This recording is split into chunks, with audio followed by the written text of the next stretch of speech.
What's up, guys? Movie Junkie back at it again, and I apologize if I sound funny. No, it's not your audio, it's my voice.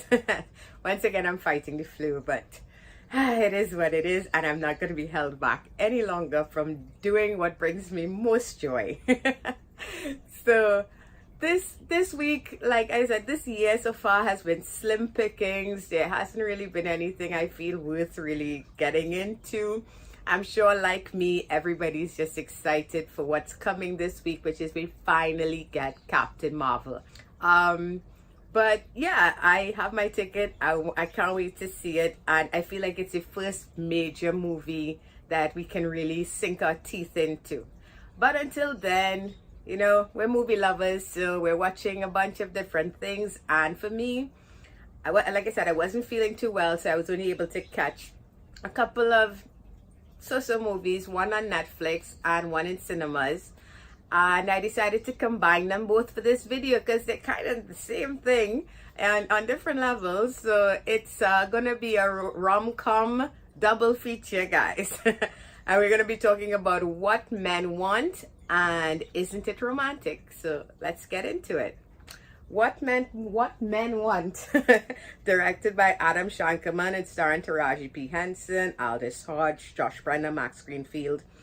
This is a movie about a woman who hits her head, I think, yep, after drinking some weird tea given to her by a weirdo psychic, and she wakes up with the ability to hear what men are thinking.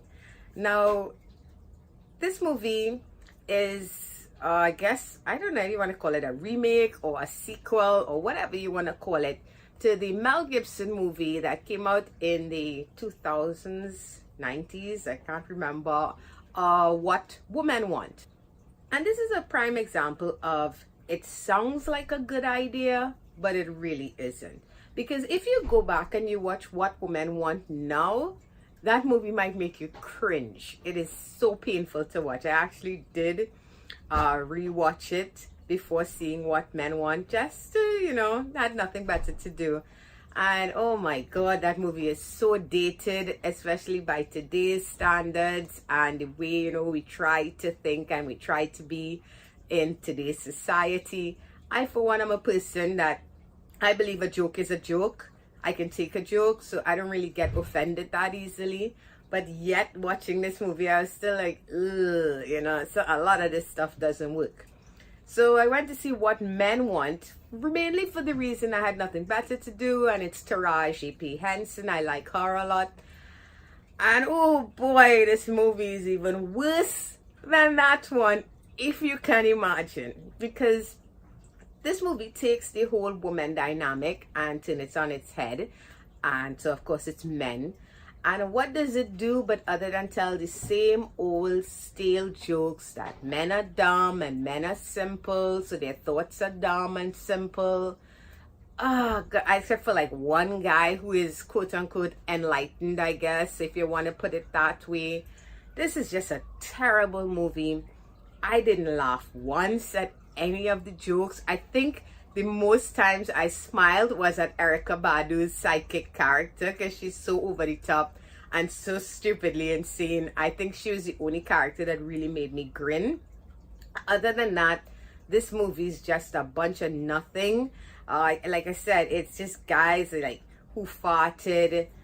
Some guy looking at a woman, you know, thinking she's hot. Another guy is like, I'm secretly gay. It's those kind of jokes.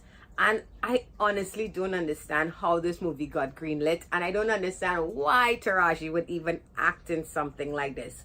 It is in no way funny. I don't think it would have been funny on paper, far less for on screen.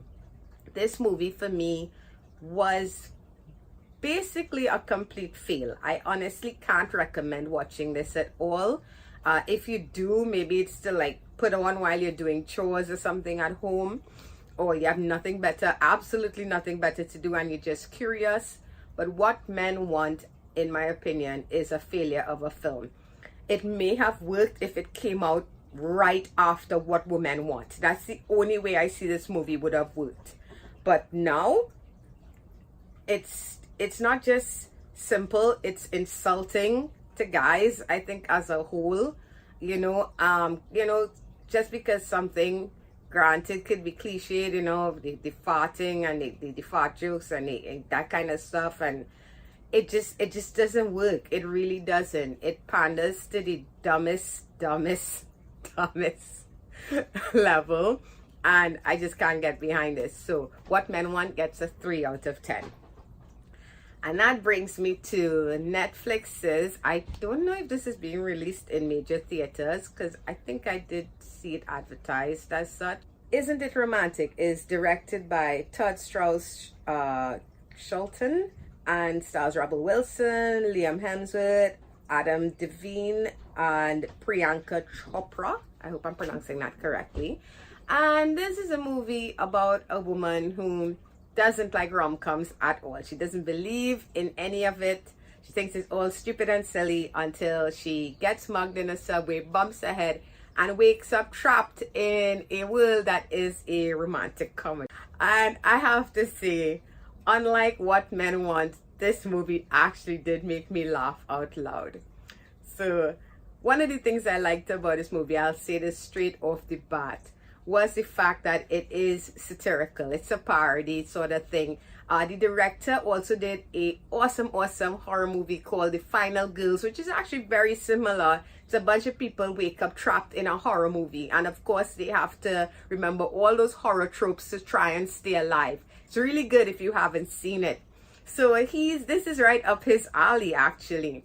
And Isn't It Romantic? While I was watching it, funny enough, I didn't know who directed it at that point in time, but while I was watching it, I was thinking, this movie's reminding me of Cabin in the Woods meets Enchanted. That's how I felt about it, where, you know, they're making fun of these tropes, they're pointing them out, but at the same time, there is a romantic comedy inside of a romantic comedy going on in this movie, because our main character, of course, has a lesson to learn.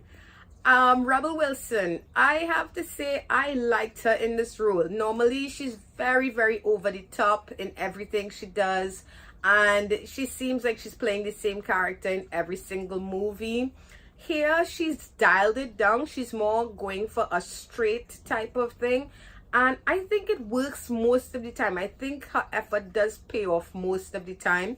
I love it. She's very like dry and blunt when she's pointing out all these stupid romantic tropes, and I think it really works most of the time. I also like the visuals. Everything is over the top. It definitely looks like it's a set.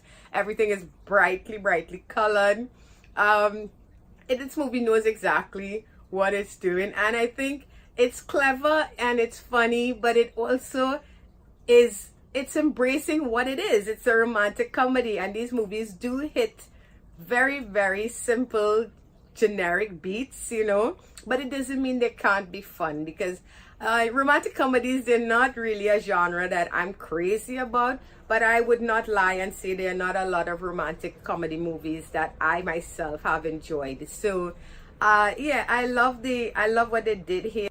Besides Rebel Wilson, the other actor that I thought was standout was Brian Scott James as her gay best friend, and of course he is over the top stereotyped gay in this, and it's so wonderfully stupid how he acts. Oh my god, those lines, he just gets them out flawlessly. I thought it was funny. I really did. He was the best thing in this movie, honestly. The other actors, Liam Hemsworth is fine. He has a bit of, you know, his brother's comedic chops, but I don't think they're as sharp, you know, so to speak. Adam Devine, to me, he plays the same character in every single movie. I honestly, every time I see him, he's acting basically about the same, and it's basically the same character. He's either this really annoying frat boy type and he's, you know, over the top, loud, rude kind of person, or he's this sweet guy next door type, and that's about it. I don't really know him any other way, and it's fine, you know, it works here. He has a nice chemistry with Rebel, I will say that. And Priyanka Chopra, again, she doesn't have much to do here. I haven't really seen her do anything outstanding since her turn in Quantico, and I would say season 1 was her best season there too, so maybe she needs to do something else except just be the gorgeous woman in a movie. And for me, this movie, I would give this movie a 6 out of 10. It's not a bad film. And like I said, I laughed out loud a lot of times at this. I was caught off guard how much I enjoyed this movie for what it was. So it gets a 6 out of 10. And that's it, guys. So again, I'm just looking forward to Captain Marvel. I'm looking forward to really sinking my teeth into this year's lineup of movies. And I feel like we're finally at that starting point for awesome movies. So here's crossing our fingers that Captain Marvel is a really good movie and not just an okay Marvel movie. I hope you guys liked this video. If you did, please feel free to hit that thumbs up button. It's very much appreciated. If you want to subscribe to my channel, you can click on my face right over there. And I will see you guys next time with Captain Marvel. Until then, bye-bye.